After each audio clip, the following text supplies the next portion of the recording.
The following is a Tony Lasano podcast, an Opie show on the Radio Misfits Podcast Network. This is Free Kicks. Okay, Adam, we've got a lot to discuss, a lot going on in the world of football/soccer.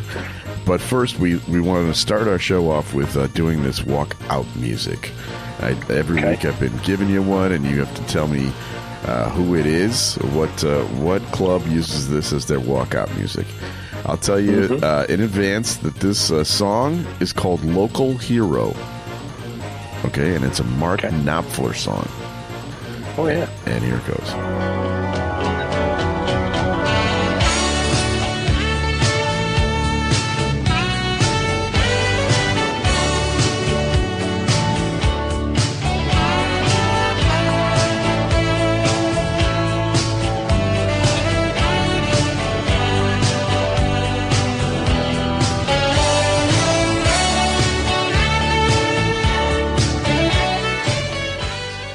All right, you get the idea. That's the song Local Hero.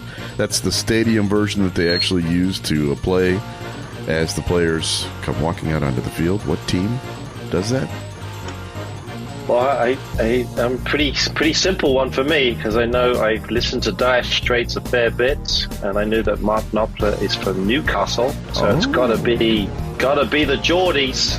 That's Newcastle exactly United. Right. Very good. Yeah. It's time for Free Kicks. And now, Free Kicks. Free Kicks with Illinois Youth Soccer Association's Director of Coaching, Adam Howarth, and Rick Kemper. I didn't know that Mark Knopfler was from Newcastle. There, you learned something. Oh, new. yeah. You can't give me any money for nothing. There you go. See, there you go. Throw that in there. For free. Fantastic. Oh, he was Dire Straits. Fantastic. I love Dire Straits too. I did not know they were from Newcastle. So we just watched the end of a very exciting game, the very last derby game in Goodison Park, because next year they're going to a new stadium, right? Yes. The Liverpool versus Everton. Liverpool's leading 2-1. It's the 99th minute. Everyone assumes that the game's going to end with Liverpool winning, but there is a volley from Tarkowski. It's amazing. It goes in the top corner. The place goes crazy. Unbelievable. Yeah, So it's fantastic. A draw is the final, which is, I guess, a fitting way to end the many years of competition between these two clubs. Yeah, it was like the perfect setting, perfect game. I was following a little bit of information on social media about all the people that were at the game, all these famous Evertonians that were watching the game, and yeah, it was the perfect setup, right? Because, like you said, last game to finish with a draw. And I didn't know if you knew this, but they were I think they were tied as well, 41 wins each going into this at Everton. So it was perfect. It was the perfect setup. So congrats to Everton. David Moyes does it again. I think I feel like he's at home. He feels like he's at home when he's working with Everton. Yeah, for sure. Yeah, well, next year there's a new park, so he won't feel at home. Oh, yeah, absolutely. And by the way, if you haven't had a chance, they've got a YouTube video circulating the new stadium. It is going to be amazing, absolutely amazing. It's very European-esque in the way it's set up, and the back, they're going to call it the blue wall, so kind of similar to Dortmund. You know, they have what do they have? Their yellow wall or whatever it is. Yeah. Yeah, so they're going to kind of name this blue wall, and it's supposedly the steepest backdrop of any stadium. So it's going to be pretty awesome. So cool. That's going to be a great place to watch games for sure.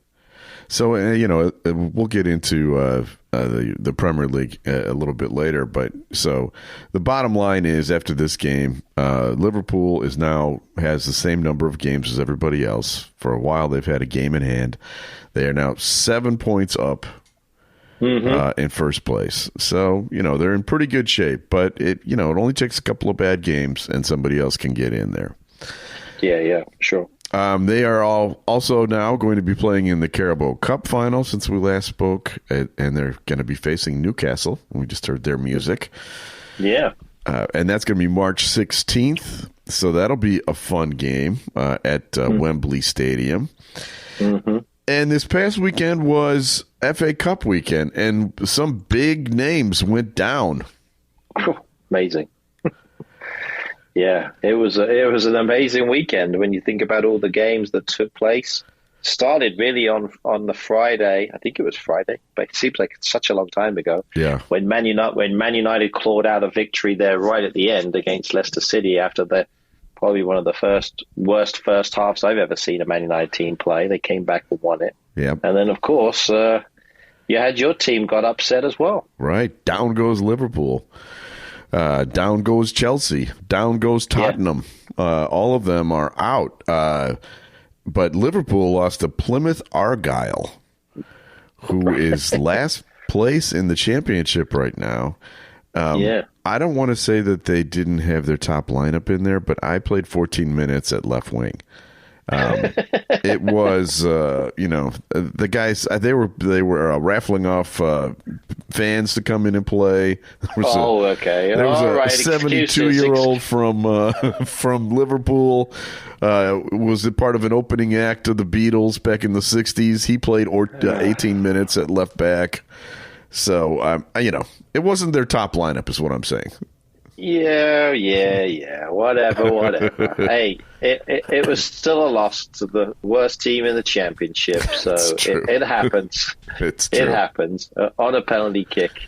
But it's the classic giant kill, right? This is what the FA Cup makes. It's a one-off game. It was able to do it. And like you said, the Liverpool team, if you look at it, you probably don't recognize too many players. And in fact, Chiesa played and didn't play very well either. No, he was terrible. He was terrible. So I'm like, what is going on here? So they're like, there he is, and that's why he's not playing. Makes a lot of sense.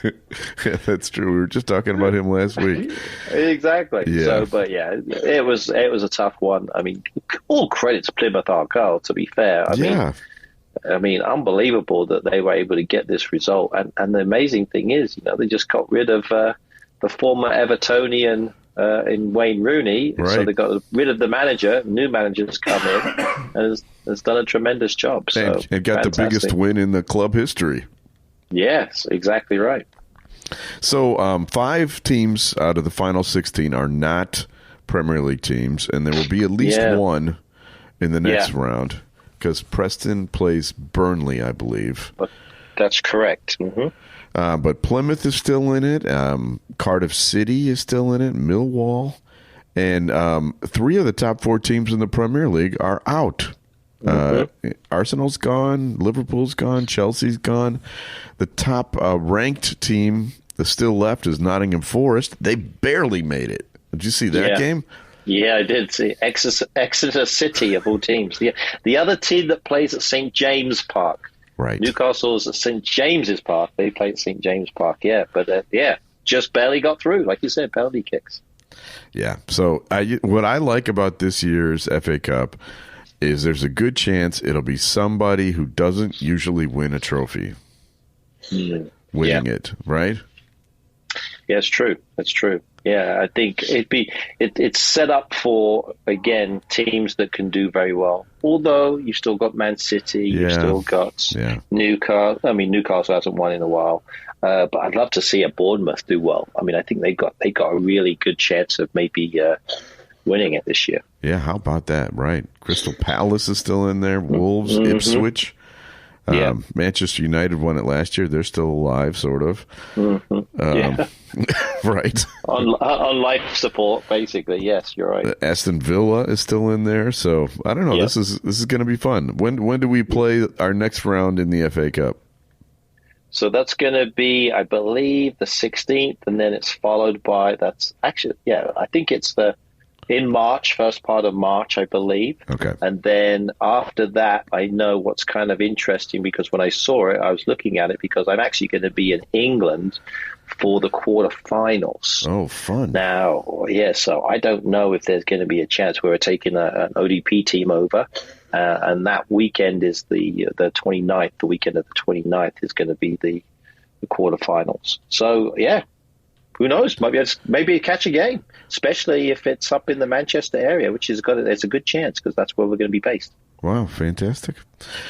Okay, well let's talk about the Champions League because the first leg, all those games are over now as we record this here Wednesday afternoon. I watched several of the games. I watched the entire Man City versus Real Madrid game, and that was a heartbreaker for Man City fans. Boy. Wow. I mean, just would never have predicted that score. Right. I mean, especially with the way things were going. They're 2-1 up, 10 minutes left. That's done and dusted, you would think. But they end up losing 3-2 with an Englishman scoring the winner. I know. But, that Madrid team is so loaded. My God. Oh, unbelievable. But what was interesting, and they were talking about this, that was basically their backup starting back four for Real Madrid. Obviously you're missing a bunch of players. Right. But, there's no Rudiger in that back four. So that back four is not their starters. Now, of course, the rest of the top six are quite good. Yeah, quite good. Vinny Jr., Mbappe, Bellingham, Rodrigo. You've got obviously a very strong front six. But the fact that Manchester City couldn't hold on is probably the most alarming thing. So, crazy. Yeah, Manchester City has not been closing games, and that's got to be freaking them out a little bit. Mm-hmm. Yeah, definitely. So some of the other Champions League scores, Juventus, big win over PSV, and a big goal from Wes McKennie, the American. Did you see that goal? Yes, I did. A thunderbolt. Yeah, absolute thunderbolt. So that was great. But yeah, did really well. Dortmund crushed Sporting 3-0. PSG beat Brest 3-0. Brugge, let's see, I got it right this time. You got it. Atalanta 2-1. Then Milan beat the Serbian team. I'm not going to try to pronounce 2-1. Feyenoord beat Sparta 4-2. And Bayern beats Benfica 1-0. So, I think there weren't really many big upsets in the rest of those games. No, definitely not. I think all of the first parts of it, and obviously there's two legs to it, so they've still got a chance to play. So the seeded team or the higher seeded team will play the second leg at home. Right. Yeah. So some of these teams like Dortmund, the next game is in Dortmund, so they've already won 3-0 on the road. Right. Exactly. Same thing with PSG. You're right. Yeah. You got 3 goals. You're 3 goals to the good, and then you got a home game, so you should be okay. And on the other hand, Man City has to go to Madrid now if they want to make it to the next round, and I'd say the odds are not good there. That's right, and down a goal, and that's going to be tough. Right. Okay. I like to bring you some odd stats. I went through my history books, and I was just curious, how many Premier League teams do you think have won the Champions League? How many? Could you say that again? How many Premier League teams have won the Champions League? Now, I'm also counting I think they called it the European Cup for a while. Yeah, the European Cup. Right. So, okay, so that was the thing. So when you said that, so it was back in the 80s, I would watch those games a fair bit. So there's Nottingham Forest won it, Aston Villa won it, Liverpool's won it, Chelsea's won it, Manchester United's won it, and there's one more. Wow, you're good. I'm trying to think of who the 6th one is. They won it recently. Man City, of course. Yeah, right. There you go. There's the 6. Yep, very good. And you're right. From 76 to 82, English team won it every year. Liverpool, Forest, Liverpool, Villa. Yeah, that's right. So it was a time when they were dominant. Yeah, I remember those games clearly, vividly, and also I remember this game specifically. Nottingham Forest beat Hamburg, and that was Kevin Keegan. You remember Kevin Keegan? I remember watching that game. I watched that game when we lived in Germany still. Gosh, I feel so old, but I remember watching it as well. There you go. All right, Free Kicks is brought to you by the Illinois Youth Soccer Association. Illinois Youth Soccer has been proudly serving the Illinois soccer community since 1975 and has a strong history of credibility. Illinois Youth Soccer is a non-profit corporation, official state association, and charter member of the U.S. Soccer Federation, administers U.S. Soccer Federation coaching programs, the Olympic Development Program, and U.S. Soccer Federation referee programs. For more information, go to illinoisyouthsoccer.org. Okay, and you said you're going to Manchester in a few weeks? Yeah, so I don't know if you want to do the little coaching news, the Chicago news. Oh yeah, let's do it. Let's do that. Yeah, you got to add the jingle. And now the latest Chicago area soccer news. Soccer news with Coach Adam. Yeah, tell me about this trip. Yeah, so this is with our ODP group. So the last few years, we've been able to get players to go over to different places. We work with our partner in terms of travel. They're called World Strides. They do a fantastic job of getting things set up. So we've got over 30 people going on a trip starting in London. We're going to be in and around not too far from my hometown of Slough. So we'll be close to that area. We're going to go, hopefully, fingers crossed.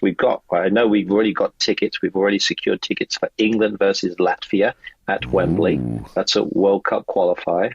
I'll be honest with you. I probably couldn't name a Latvian soccer player off the top of my head right now, but that's okay. That's fine. But I'll do some research. And then we're going to be, this one's a key one, and we're hoping we're going to get the full itinerary this next week. Fingers crossed. We're going to go and view and visit the Tottenham Stadium, which I'm really excited about because I haven't been to that new one. So lots of exciting things there. That's supposed to be state of the art, by the way. And then we'll head up to Manchester. On the way, we're going to stop off, I believe, in Wolverhampton and do a visit of Molineux there, Wolverhampton Wanderers. Wow. And also get a training session there. So some different places that we. No, I've been to a lot of different places, so I'm really excited about going to see some new ones. Wow, and then we'll be in the Manchester area for the last few days, and we'll plan on playing 3 games with our group of players. And we're really excited to see how it goes. And again, it's not just about the games; it's about the experience. Going to watch a game, and like I said, if we get lucky, we might be able to catch an FA Cup game. I know tickets are going to be tough, but we'll certainly catch a championship game of some type. So, should be pretty good. That's amazing. That sounds like a trip of a lifetime for these kids. And I think the kids are excited. Listening to the parents are so excited. We've got our pre-meeting set for the 18th. We'll give them all their gear so they look all the same and wear the Illinois crest there on their jersey. So it's going to be awesome. So how old are these kids? So these are 2012. So they are they are 12, 13. 12, yeah. Yeah, 12 and 13. Yeah. Mm-hmm. Okay, cool. Well, that sounds like fun. All right, it's time for another feature. Time now to guess the Premier League star.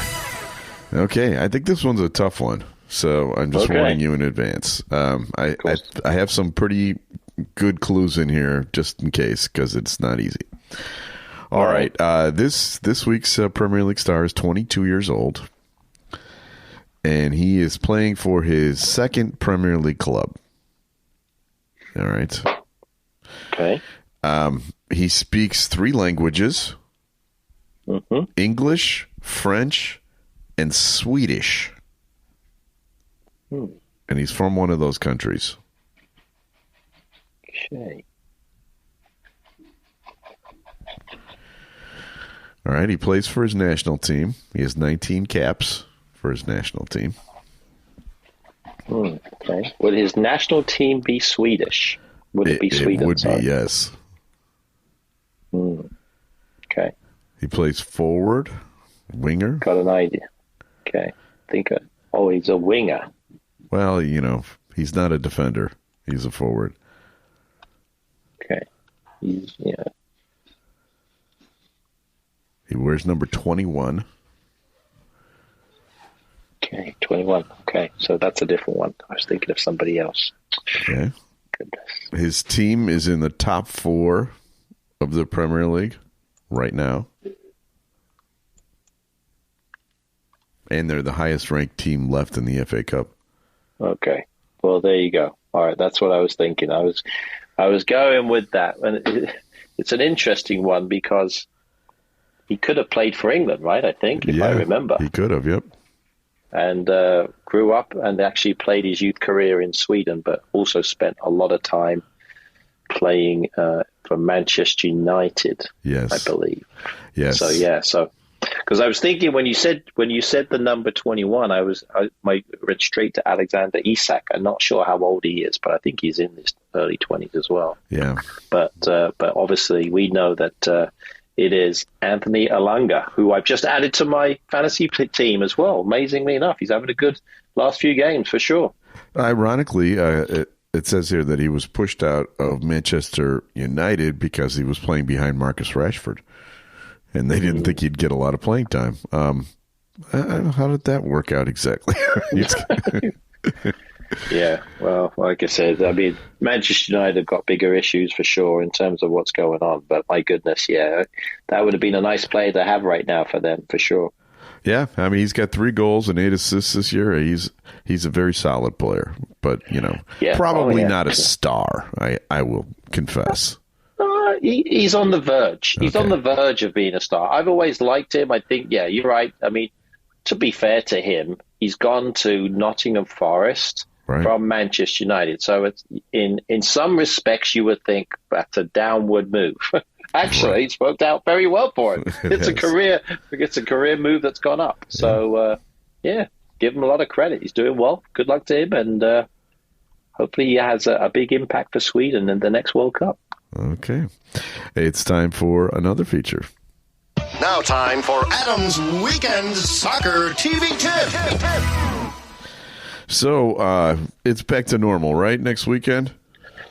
Yes, well, back to normal in the fact that but the games start on Friday, so we have a Friday night game. Oh. So be ready for that one. And it's, ironically, the same rubbish I had to watch this past weekend, Chelsea versus Brighton.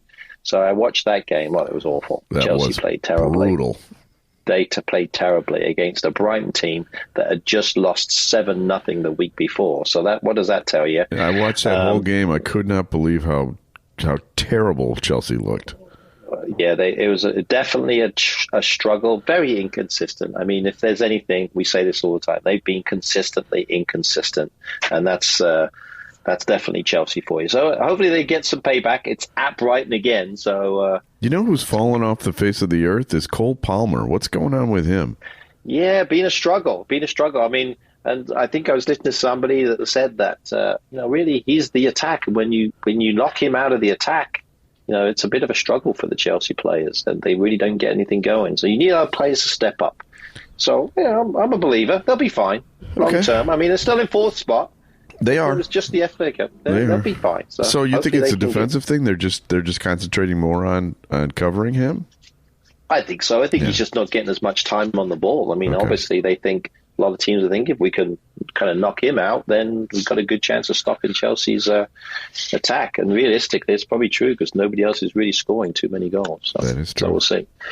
But anyway, we digress. Lots of good games. So Friday starts. We have games all the way till the middle of the next week. So Liverpool plays twice next week again, just like they did this time to catch everything up. But for the game of the week, I mean, it's a tough one because there's a lot of good ones. But I think I'm going to have to go with, again, although these teams are struggling, it's a game that you probably want to watch. It could be the Bad News Bears derby, if anything. But it's not a derby per se, but watching Spurs, who are struggling, against Manchester United, who are also struggling, might be a game worthy to watch just to see how it goes. But then moving into the following week on Wednesday, I'd probably put this down because it's still classified as the week. It's Villa versus Liverpool. That should be a good one too. So Spurs and Man United on Sunday at 10:30, and then the following Wednesday, Villa versus Liverpool. Wow. Yeah, those are good ones. That Spurs game is going to be at what time, did you say? 10:30 on Sunday. Perfect nap time. Turn on the game and fall asleep because those two teams are not going to do squat. It's just my opinion. So now you're making my game of the week. They're like, yeah, you remember that game of the week that Adam picked? It was the worst game of the week. Well, maybe that's what it should be. I'm not going to sit here and let you besmirch naps. Everyone needs them. So if we got a game that can provide a perfect nap, we should be recommending it. Yeah, I guess so. And then you get your nap in for the following Wednesday because Villa-Liverpool should be a good one. So That's there you right. go. Okay. Free Kicks is brought to you by Green White Soccer Club. Nearly 70 years of providing soccer for the Chicagoland community. Go to greenwhitesoccer.org. All right, we have people to thank. We need to thank our executive producer, Tony Lasano, with Opie Productions. We have to thank Ed Silla, who is with the Radio Misfits. Great Talk Radio isn't dead. It just moved to a better place, radiomisfits.com. And Adam and I will be back again next week. All right, you're not leaving town next week, are you? No, I'm not. I'll be around. All right, we'll be back next week with a brand new episode of Free Kicks. The proceeding was a presentation of the Radio Misfits Podcast Network. Find our other great shows on iTunes, Stitcher Radio, and at radiomisfits.com. Thank you. This has been a presentation of Opie Productions. Tony, can you shut up?